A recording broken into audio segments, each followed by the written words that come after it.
of us find it a little hard to say thank you, don't we?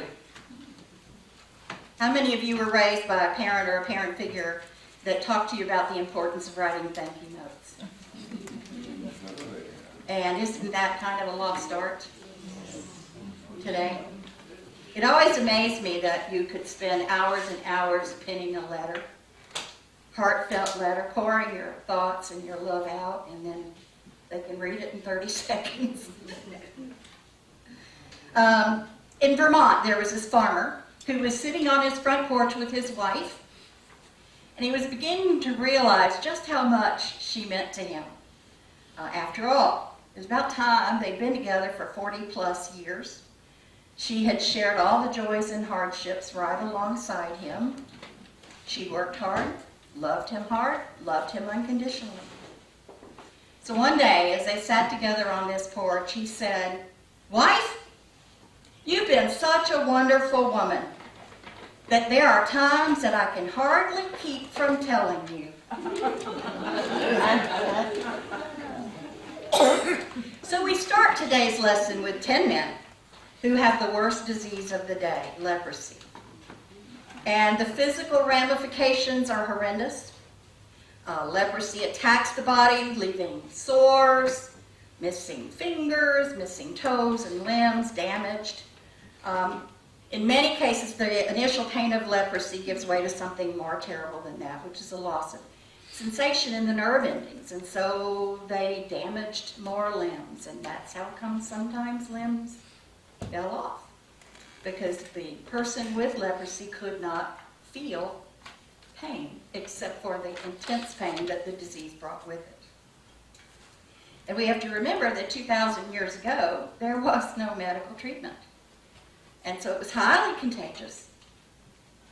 There was no medicine, and it was most often fatal. And the disease was a brutal one, a very slow and agonizing disease. The disease could take 30 years or more to run its course. So long ago, these same 10 men had been young, handsome, probably productive, maybe even successful. And then they were exposed and caught the disease of leprosy, which now we call it Hansen's disease, I believe. And it is, I should say, politically incorrect to call someone a leper. It's a person with leprosy. But the Bible calls them lepers, and so please give me a hall pass. That's the term I'm going to use today as well. But immediately upon diagnosis, that person was expelled from his community or his home, from his family. No kissing the wife goodbye, because she might be exposed. No hugging your child goodbye. And you were forced to leave your community, and many of them assembled together because they were considered the untouchable, the unclean, the unlovable, the unworthy. And yes, there actually was stench that often accompanied this disease. And so here you have 10 men who, because of their illness, have sort of formed a group. And they are staying outside the gates of the community because they had to keep a distance by law. They weren't really allowed to have contact with anyone physically. And so now these men who may have been successful had lost everything. They had no fields to tend, no job to go to buy groceries. And so they had to rely either on a family member to bring food out to the gate, or someone else who would take pity on them. Otherwise, they just kind of went around together and foraged for food. And because they had to stay a distance apart from everyone, it was very common for them to yell while they were begging, because they couldn't get close enough to have a conversation like you and I can. So you put that in the context now. Jesus is on his way, actually, to his final visit to Jerusalem, where he will meet his destiny. And he takes this northern route and comes across these lepers. And they see him and recognize him as the Master. And they yell, "Master, have pity on us. Jesus, have pity on us." And Jesus does not go up and touch them. He remains at a distance. But his response was, go show yourself to the priest. Go and present yourself to the priest. So can you imagine? They're on the corner. Jesus, have mercy on us. And Jesus says, go present yourself to the priest. What? Go present yourself. What did he say? Go present yourself to the priest. Did he say what I think he said? Okay, I guess we need to go see the priest. And so they immediately set out. Now, they're not healed at this point. They look the same. They smell the same. They still have every outward manifestation of the disease. But here the master is saying, go present yourself to the priest. Now, why is that important? At that time, the priest did a lot more than lead worship on the Sabbath. The priest was somewhat of a health official.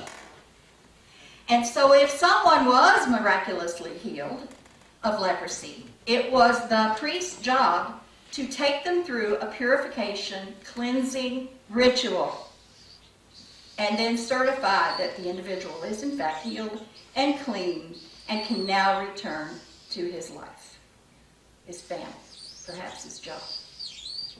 But it's a quite prescriptive ordeal, and it's in Leviticus. And it starts with, you got to start with 2 birds, 2 doves, I believe. You kill one of them. You sprinkle the living bird and the person with the blood of the dead bird. And you set that bird free. And then the person has to go and shave off all their hair, take off all their clothes, and bathe. And then 8 days later, they come back. They have to shave off their hair again, and change clothes again. And they have to bring 2 sacrificial lambs. And then they go through another ritual. It's very involved and very prescriptive. And I thought, well, I'll just print that and I'll read it during my message. And I realized that would take up my whole time. So it's very prescriptive. And there are actually 2 sets of instructions. So there are instructions for those that can afford to get a couple of birds and lambs. And then there's a separate set of instructions for those who cannot afford to buy those things and cannot afford to pay the offerings. There are several guilt offerings that are a part of these rituals. So that is why they were being sent to the priest, because the priest then would do all of the rituals and certify the individual as healed. And I read a lot of scholarly commentary on this section of the Bible to prepare. And one of the things that several of the scholars wrote was that because there was no medicine, the only healings that ever occurred that were recorded, the only healings from leprosy that were ever recorded in history, were by supernatural means. So translation, Jesus. Because prior to meeting these 10 lepers, Jesus healed another leper. In Luke 5, I believe it is. And you'll see in that story that Jesus actually did walk up and touch that leper. So here, Jesus actually had physical contact with someone who had a highly contagious communicable disease. But that individual needed not only physical healing, but they needed spiritual healing. And they also needed to feel a human touch. And that's the primary difference between that healing account and the healing of the 10 lepers. So they go. They're on their journey, and I read it was somewhere between 22 and 35 miles, take your pick. And on their way, one of them notices, my fingers are back. Or they dropped a crutch because now their leg has regenerated. Or they look at their skin that was just scarred, and now it's the right color, and they've got healthy little hairs growing on their arms. Whatever, however it unfolded, it must have been remarkable. Look, I have fingers. Look, your toes are back.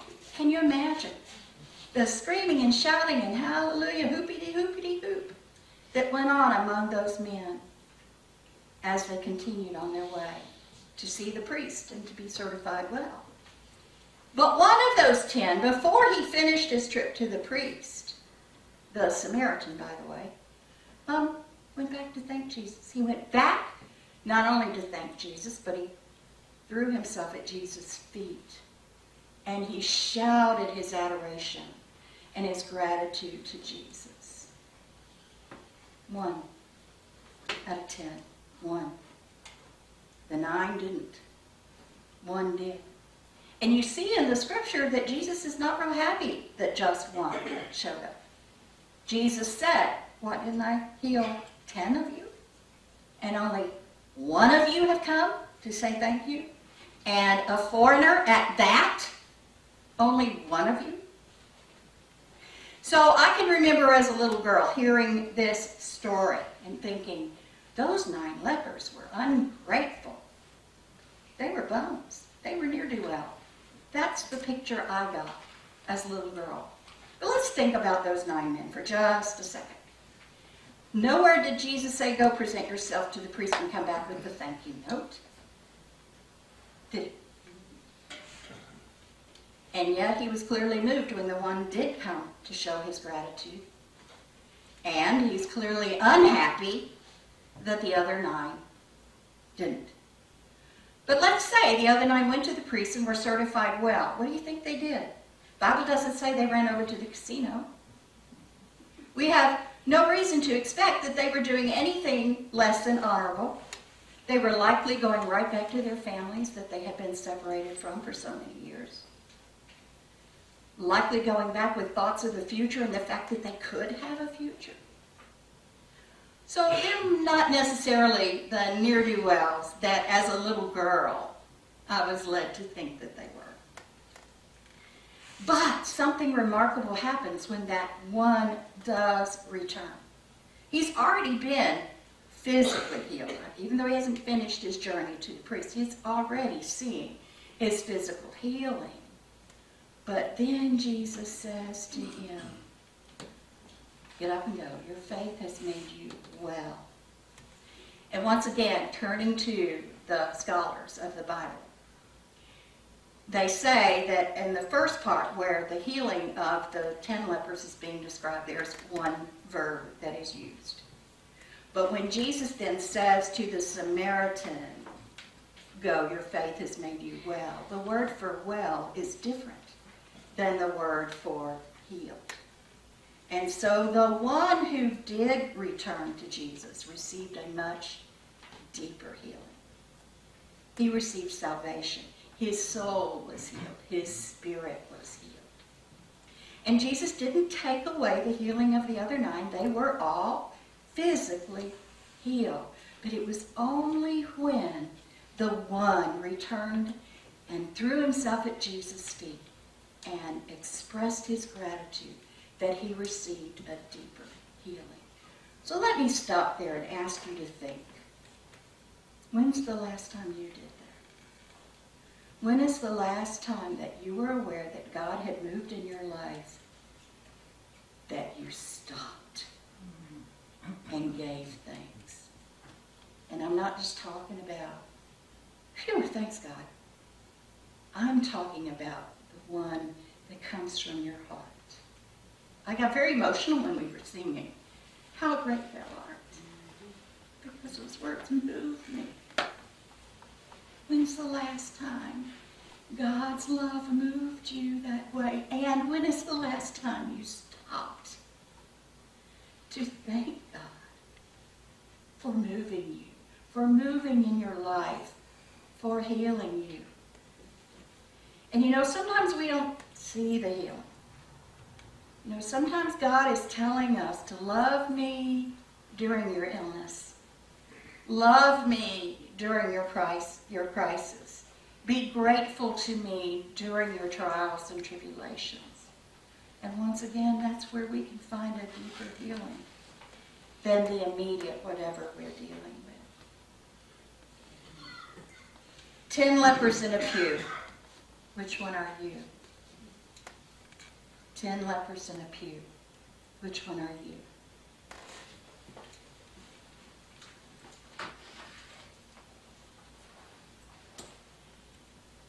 Jesus makes a clear distinction between healed and made well. I think this scripture tells us that when we neglect to stop and pause and thank God for whatever is happening in our life, we are probably missing out on something more profound than just having our immediate need met. Nothing you could do is going to separate you from God's love. No abuse has scarred you so badly that Jesus can't touch you. No sin has made you unlovable. Jesus is willing to call you his friend and stand beside you. No fear has disqualified you. No problem has put your life on hold. No failure can negate God's love for you. But to accomplish the will of the Master, we've got to be transformed inwardly. And being healed of leprosy in our flesh is of little consequence if we still have leprosy in our spirit. One of the other things that comes across in this passage is this is yet another illustration of how Jesus helped those who are marginalized. Jesus had boundless compassion. Sometimes we're a bit selective with our compassion. Are we following Jesus' teaching? I'm reminding us of what our pastor wrote for us today. And she said Jesus is teaching us to be the arms and the legs, to work out his will. And that means we cannot be selective with our compassion. If we truly want to follow the will of God, we cannot be selective with our compassion. Forgiveness of sin and eternal salvation are God's gift to those who are willing to fall at Jesus' feet and say thank you. I'm going to challenge you this week. If you see a glimpse of God working in your life, stop. And from your heart, say, thank you, God. If you can get on your knees and still get up, stop and say, thank you, God. Because that is where our healing will take place. That is where we will experience tangibly God's love. 10 lepers came in and asked for sanitation. 1 returned with salvation. 10 lepers in a pew. Which one are you?